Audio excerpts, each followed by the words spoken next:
ఆదాయ హామీ పథకం ఇది రాహుల్ గాంధీ తాజాగా ప్రకటించింది. కాకపోతే దానికి ఏదైనా సరే ఒక స్కీమ్ ప్రకటించినప్పుడు అది జనంలోకి తీసుకెళ్ళడం, ఆ విషయంలో రాహుల్ గాంధీ కాస్త నేర్చుకోవాల్సింది చంద్రబాబు దగ్గర.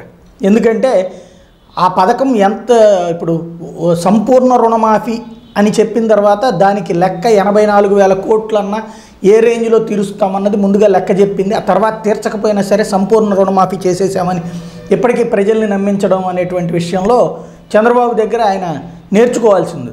ఎందుకంటే ఇక్కడ ఆదాయ హామీ ఎవరికైతే ఎంత తగ్గుతుందో అంత ఇస్తామంటున్నారు. ఇవాళ దీంట్లో 2 రకాలు ఉంటుంది. ఒకటి, నాకెంత తగ్గితే అంత ఇస్తానంటే కనుక 25 లక్షలైనా సరే అడుగుతాం. ఎందుకు అంటే ఆటోమేటిక్గా డబ్బులు ఎక్కువ వచ్చే కొద్దీ ఖర్చు పెడతానే ఉంటారు కదా, ఖర్చు పెట్టే కొద్దీ ఇంకా కోరికలు వస్తూనే ఉంటాయి కదా. ఎకనామిక్స్లో సూత్రం ఉంటుంది, కోరికలు అనంతాలు, కోరికలు అపరిమితాలు, కోరికలు పరస్పర పూరకాలు, కోరికలు పరస్పర ప్రత్యామ్నాయాలని. అంటే ఒక కోరిక తీరే కొద్దీ ఇంకొక కోరిక పుడతానే ఉంటుంది. ముందు సైకిల్ కావాలన్నాడు, సైకిల్ వస్తే తర్వాత స్కూటర్ అడుగుతారు, స్కూటర్ కావాలన్నాడు కారు అడుగుతారు. ఇక్కడ కావాల్సింది ఆర్థిక వనరు సంపాదించుకునేటువంటి అవకాశం ఇవ్వడం, అంతేగాని తెచ్చి కూర్చోబెట్టి మేపడం కాదు.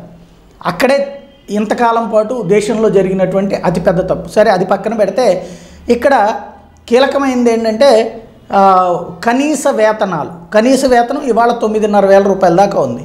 మరి ఆ కనీస వేతనం రాకపోతే ఆ డబ్బుల్ని ఫిల్ చేస్తామన్నారనుకోండి, అప్పుడు కనీస వేతనం ఇవ్వనటువంటి సంస్థలలో పనిచేస్తున్నటువంటి ఉద్యోగులది ఆ చట్టం అమలు చేయించాల్సింది కూడా ప్రభుత్వమే. అంటే అప్పుడు ప్రభుత్వ ఫెయిల్యూర్ అవుతుంది. ఒకవేళ వాళ్ళే ఇచ్చారనుకోండి, ఇంకా ప్రభుత్వం ఇచ్చేదేముంది ఆదాయ హామీ అనేటువంటిది. కాబట్టి ఇట్లా కాదు, ఇదిగో రైతులకి కేంద్రం ఇస్తానంది 2,000 రూపాయలు చొప్పున ఏడాదికి 6,000 రూపాయలు ఇస్తానంది. లేదా కేసీఆర్ ప్రకటించారు ఏడాదికి 10,000 రూపాయలు, ఎకరానికి 5,000 రూపాయలు చొప్పున, ఇదే ప్రతి టర్మ్కి 5,000 రూపాయలు చొప్పున ఇచ్చుకొస్తామని చెప్పేసి దానికి ఎన్ని ఎకరాలైనా ఇస్తామన్నారు. ఇది ఒక సిస్టమ్. ఎట్లాగే చంద్రబాబు చెప్తున్నారు కేంద్రం ఇచ్చేటువంటి 6,000 కాకుండా మేము ఇంకో 9,000 ఇస్తామన్నారు. ఒక ఎకరానికి సంబంధించి 5 ఎకరాలు దాటితే ఇంత ఇస్తామన్నారు. అది ఒక లెక్క, పర్ఫెక్ట్ కౌంట్ అనేటువంటిది.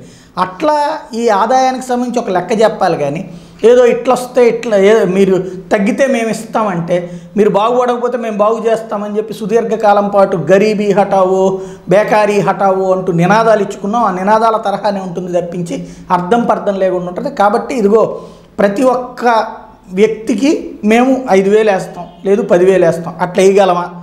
ఎందుకంటే 130 కోట్ల జనాభా, తలా 5,000. దాంట్లో ఇవాళ ఉన్నటువంటి వైట్ కార్డ్ లెక్కలు చూసుకున్నప్పుడు కనీసం 50% మంది అనుకుందాం. అంటే పోనీ ఒక 60 కోట్ల మంది అనుకుందాం. 60 కోట్ల మందికి తలా 10,000 ఇస్తారా? అప్పుడు ఇన్ఫ్లేషన్ ఎట్లా ఉంటుంది? చేతిలో డబ్బులు ఉన్నప్పుడు ధరల పెరుగుదల ఎట్లా ఉంటుంది? ఆ తర్వాత దానికి సంబంధించినటువంటి ధరలను కంట్రోల్ చేయకపోతే మిగతా వాళ్ళందరి మీద ఎట్లాంటి ప్రభావం ఉంటుంది? ఎందుకంటే ఊరికినే డబ్బులు వచ్చినప్పుడు ఊరికినే ఖర్చు ఉంటుంది.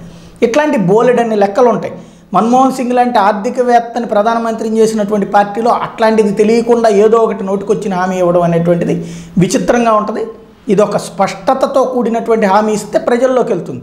దానికి ఉదాహరణగా జయలలితని తీసుకోవాలి. అప్పట్లో 2G స్కామ్ వచ్చినప్పుడు ఏంది గాలి అమ్ముకున్నారు డిఎంకే వాళ్ళు అని స్టేట్మెంట్ ఇచ్చింది. దాని కారణంగానే అక్కడ ఓడిపోయింది. అట్లాగే ఆంధ్రప్రదేశ్లో 1,00,000 కోట్లు అని మాట్లాడుకొచ్చారు. అది అయినా కాకపోయినా సరే అదొక నినాదం జనంలోకి వెళ్ళిపోయింది. తప్పో రైటో మనం చెప్పేది జనంలోకి అర్థమయ్యేలా చెప్పగలిగితే బాగుంటుంది. అట్లా ఏమన్నా కాంగ్రెస్ చేస్తుందో లేదో చూద్దాం.